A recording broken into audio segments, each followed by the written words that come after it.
life is really, really hard for the majority of people in the world. And so stand up and help and give compassion and look them in the eye and discover their story, like get to know them. And the second thing is the way out of those kinds of lives is to be able to do all you can to teach, nurture, and love within your own four walls of your home. This is Biz Ninja Entrepreneur Radio with your host, Tyler Jorgensen. Welcome out to Biz Ninja Entrepreneur Radio. I am your host, Tyler Jorgensen, and today I have the pleasure of having Sarah Grace on because there's two reasons why I think this is really cool. One, I'm going to check to make sure my number is right, but we have a ton of mutual friends. And whenever I get to connect with people who are connected to all of my friends, that means they're super cool.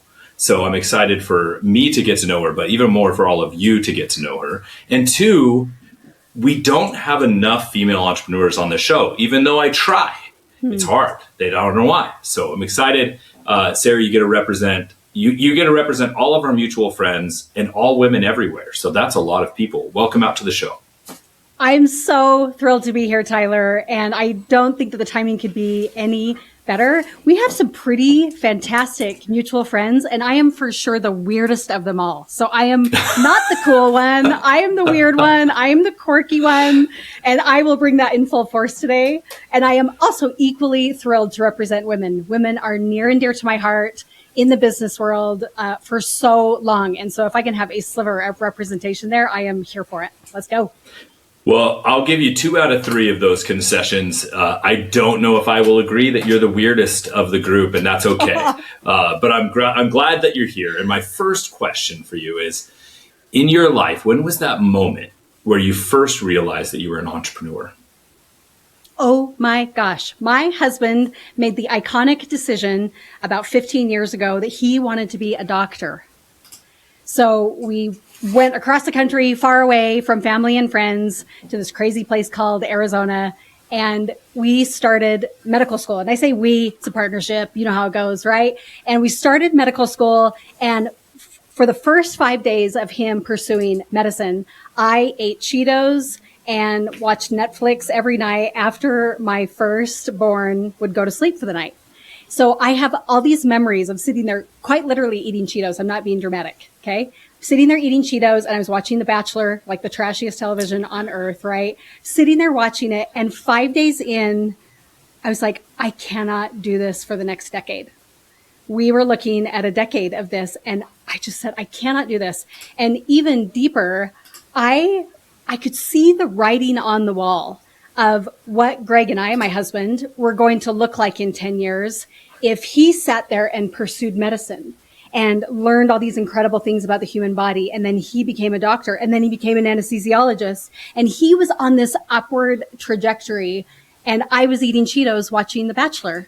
And I could just see that in 10 years, we were going to grow so far apart just by default. And that was the moment that I said, I have got to do something. I didn't even do it for the money, even though we were totally in poverty, right? It's like, Sure. It wasn't even for the money. It was for the sake of my relationship that I said, I have to do something, and something where I don't have to put my kid in daycare. And I've got to figure something out so that I can learn and grow and be pushed just like he is going to be. And that is where my journey started. There's a lot to unpack in that.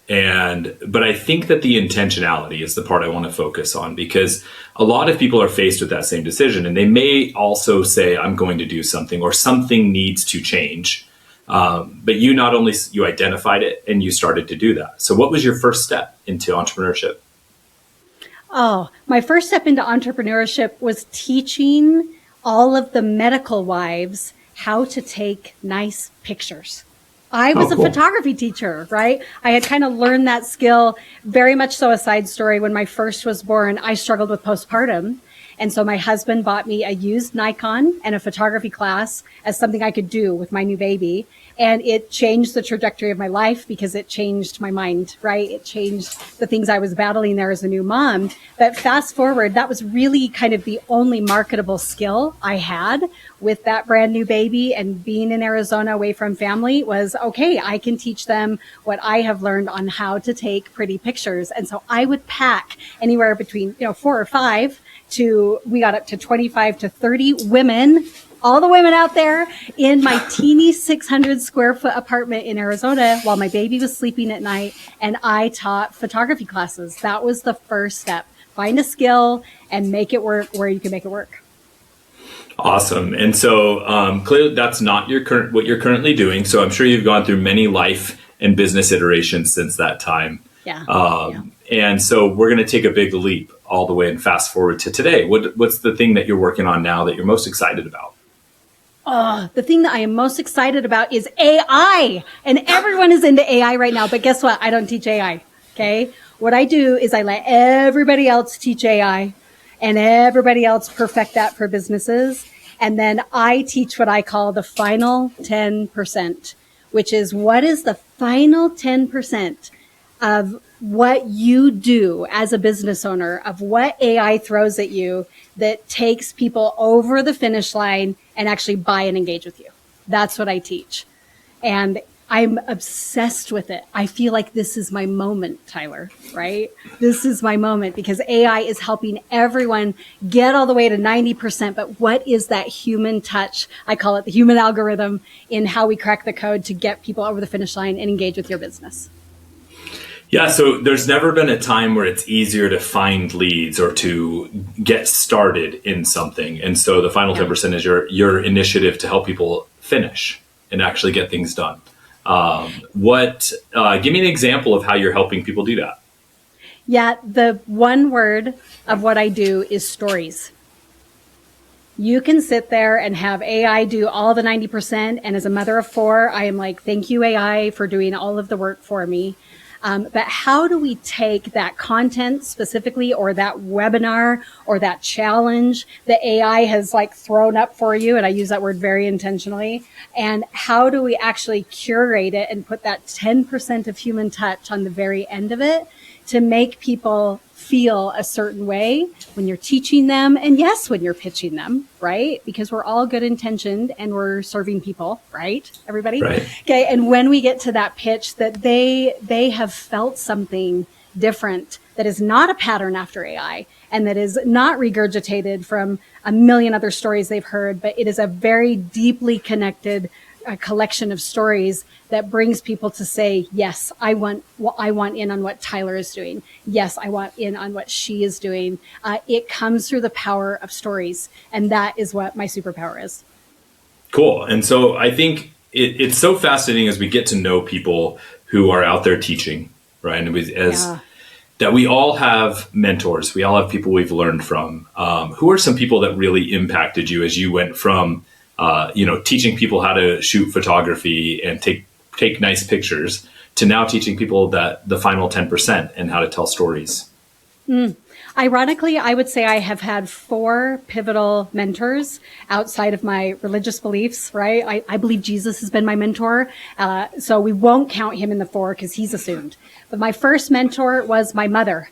My mother wrote books from her study at home in Hyde Park, Utah, my whole growing up. And she had a purpose and she had a drive and she had an initiative of something that was pushing her and growing her. And even though she never said that to my face, I observed it growing up. Mm-hmm. And so she was very much a mentor that it was good for a woman to go after something.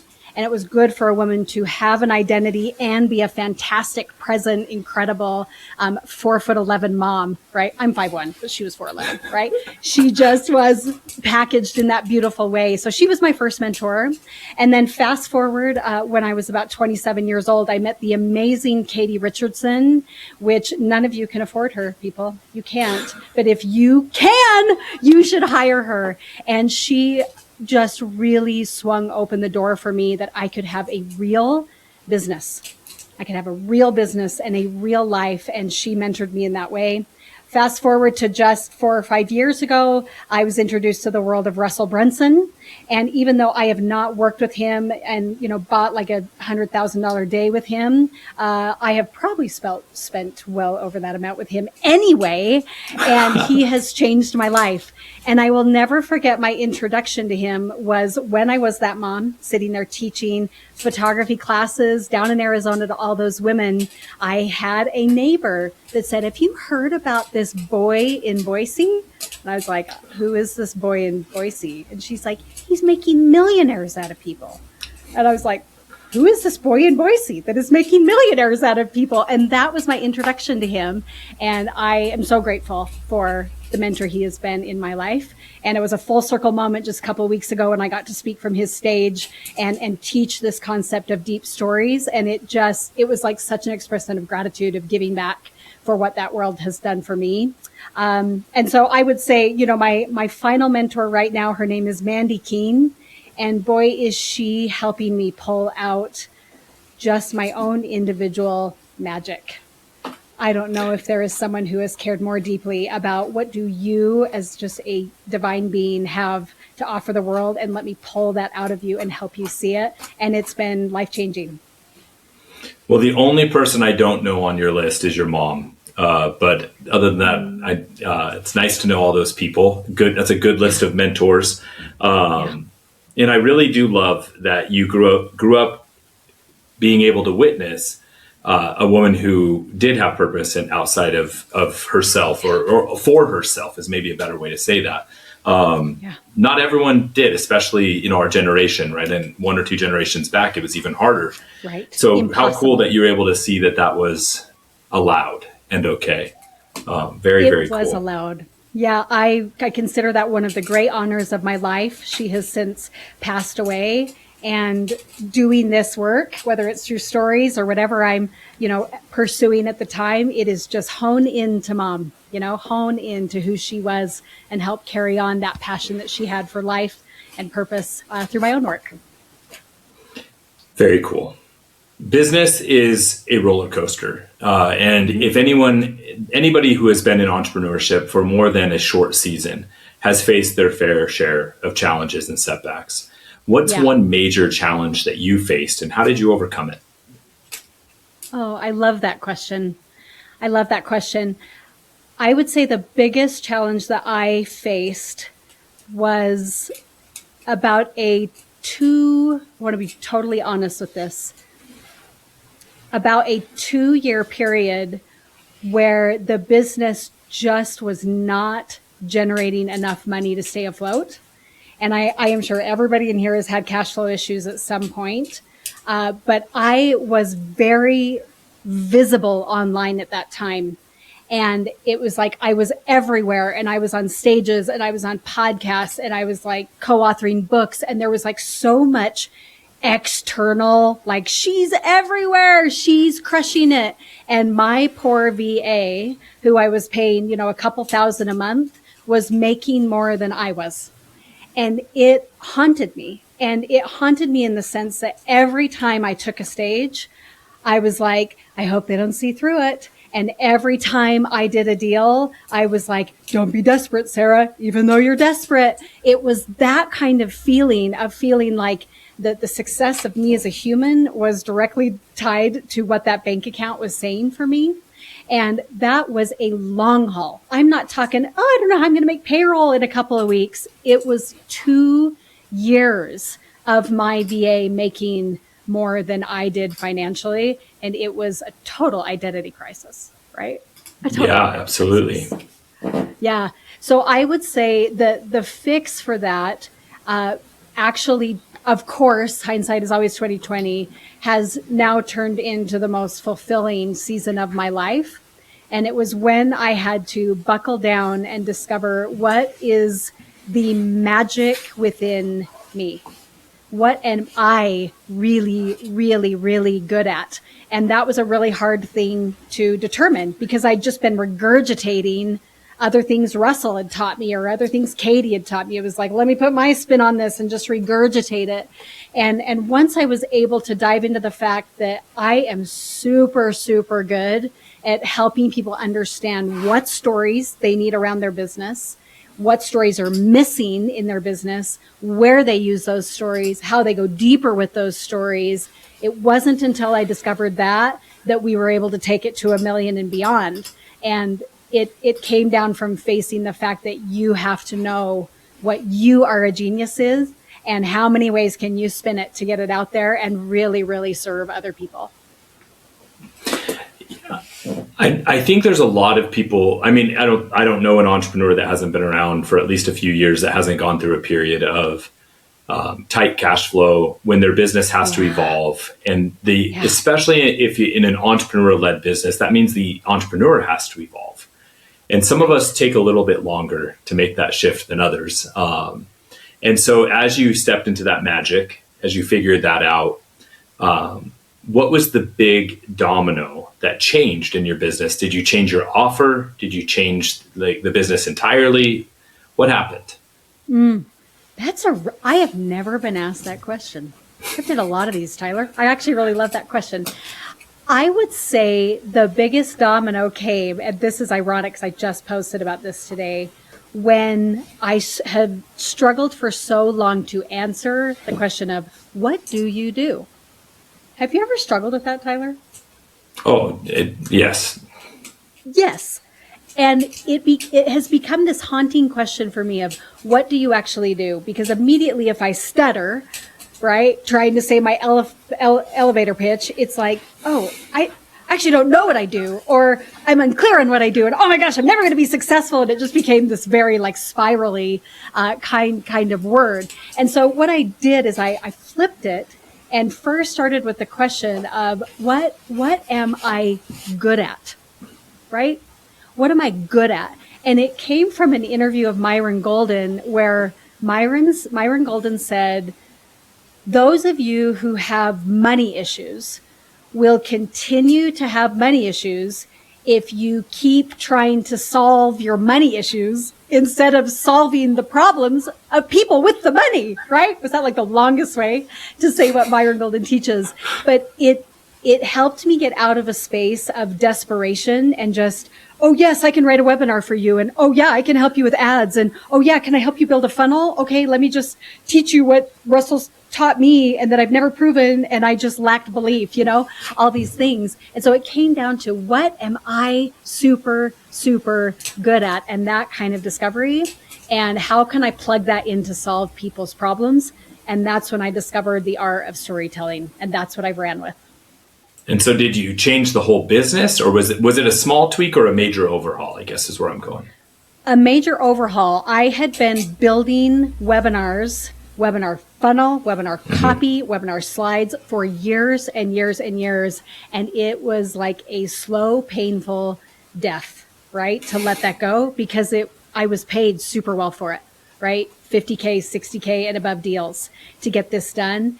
And it was like, am I going to just let this die slowly, or am I going to cut it off? And I made a decision, thanks to Mandy Keene and her genius, to be able to dive in and say, no more webinar clients. This is killing me. This is killing me. And once that last webinar finished, it was like free as a bird, right? Free as a bird. Yeah. And I was able to go all in and completely overhaul the business to be around stories. It's fascinating. I think so many times one of the biggest challenges about moving forward is letting go of the past. And there's I have a favorite story that has served me really well. It's I believe is an old Buddhist saying. There's a man comes to a river and he has to cross the river, so he builds a bamboo raft, and then he finally is able to cross the river because of this raft he's built. And he gets to the other side of the river, and because the raft had helped him so much, he kept carrying it with him. But as he continued on the journey, he realized the raft is now holding him back. And so he had to let go of the raft. And so I think so many times in business, we want to keep holding on to the raft, right? The thing that served us and helped us get where we are, but is now the thing stopping us from reaching our next level. And so I'm glad that you had a good coach and Mandy advised you there, but it probably still wasn't super easy. So once you made that that decision, you embraced it, what changed in you, and then what changed in the business? Oh, in the most obvious way, just business was fun again. I didn't show up and I was like, oh my gosh, I have another webinar meeting. Oh my gosh, I'm going to die, or I have to follow up on this.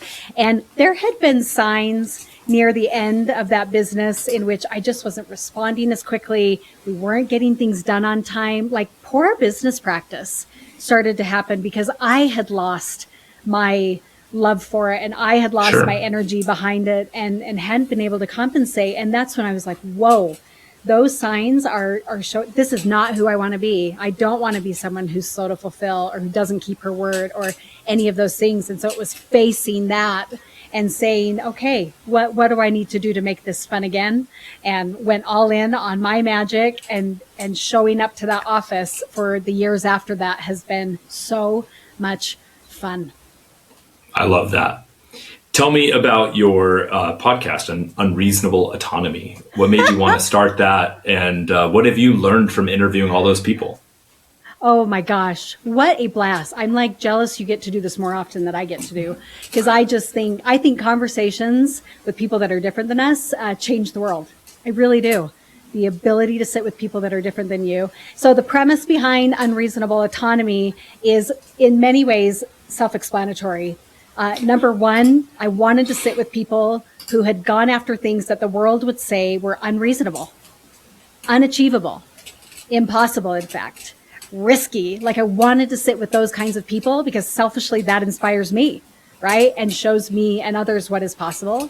And then as far as the world of autonomy, the 90-second version of why autonomy is so important to me is my own family. Greg and I, we have witnessed what it's like to try and live on the whims of the government, try and live on the up and down nature of the economy, and just try and sort of be victim to it. You know, interest rates are here, or the economy does this, or here's who's in office, or here's what it may be. And it is such a stressful way to live. You mean like emotionally? Because I'm like, how does an entrepreneur and an anesthesiologist live at the whims of the government? It wasn't playing with me. But yeah, we can get caught up in and where that we allow those outside influences to control our decisions instead of just making our own, right? Is that what you mean? Yes. And even in a very logical way, when Greg went to medical school, the government determined what type of loans they can have with the government. And that interest rate was well above 9%. They determined you couldn't go privately to get a medical school loan. And so there just were all of these components that the government has influenced how he is paid or when he is paid or all of those kinds of things. Sure. And we have found ways now around that. And so you're right, emotionally, it's kind of a wreck. And I didn't want to show that to my kids. We didn't want to build our marriage around that. And so we had to find other ways to be creative. How can we increase our ability to choose in life and not be victims of what's around us? Yeah. What's one of those big choices you've been able to make through that increased autonomy? I'm like, do I say this? I can't say it's a safe place. This goes out on ABC News Radio and podcast, so you have to decide. Okay, ABC. I'm like, wait a minute. You asked me if you could ask me anything, and I said yes. So you know, I get to choose how to answer. One thing we learned is one choice you make doesn't have to be the same choice forever. So you're able to say, Yes. nope, I found a thing I don't want to share yet, and that's okay. Oh, good for you. I would say that one of the big choices that we made in order to increase our autonomy was that we would be good enough at our craft that we would never have to be victims of specifically interest rates. I know that's a very specific thing. And so anyone listening, just plug in what your bone to pick is, right? With the world around you. But we just wanted to be financially in a place that we would not have to ask a bank for money on our mortgage, and we would not have to qualify with XYZ organization in order to do things that we wanted financially. And so we did everything possible, including what I could do within my own career, to financially be completely separate from any other entity. Got it. Sufficiently vague and yet still meaningful. Well done. Just cut it, Tyler. Just cut it. If it No, I think you. it's okay. I think it's okay to have certain things that are probably important to you and your husband, but don't need to be shared in detail on public. That's okay, right? No worries. I appreciated the share. You shared with me before we started recording that you spent some time in the Motor City of Detroit. And I think that that's such a fascinating city that's going through a down season and hopefully revitalizing. What's one thing that you learned from your time in Detroit that you still carry with you? I served a LDS or Mormon mission in Detroit, and as a white, blonde, 5'1", I cannot express enough gratitude for the experience that I had there, and in the ways that it just humbled me and sent me on a trajectory of recognizing that life is really hard for a lot of people. It is really hard for a lot of people. And I remember sitting in a youth group, we call it Young Men and Young Women's, and we were sitting with them and we were teaching them about where did we come from before we came to earth? What is our purpose here on earth? Where do we go when we die? And we were teaching this seemingly basic sort of part of our faith. And I asked this very simple question: how many of you have had an experience where you have lost someone that you love? And every single hand went in there, probably 12 or 15 young men, young women over the age of 12 in there. And I said, oh, really? Who have you lost? And Tyler, it just shocked me as we went down the line.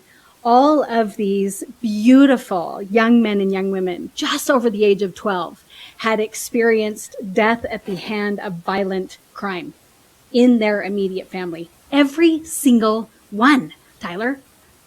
Every single one. And this is from this privileged girl in Utah that had the most fabulous parents ever. And yet, my biggest concern was what kind of car will they help me buy in high school? I mean, it was jolting, just absolutely jolting for me, Tyler. And so from that experience and getting to know these people, I would say I came home with two things. One is life is really, really hard for the majority of people in the world. And so stand up and help and give compassion and look them in the eye and discover their story, get to know them. And the second thing is the way out of those kinds of lives is to be able to do all you can to teach, nurture, and love within your own four walls of your home. That the answers lie in strengthening the family. And that has been a platform I want to be more involved in. And right now I'm focusing on the little four walls of my own home. But the sadness and the suffering that I saw there, I will never forget it. And I'm so grateful for that experience so that I can continue to step into that world and help in any way that I can. Well, thank you for sharing that. As we get here towards the end, I wrap up the show with a consistent question, because life isn't just about business. And I think you're pretty clear on that. So what is one item on your personal bucket list that you're going to accomplish in the next 12 months? In the next 12 months, my personal bucket list is I want to go to Rome.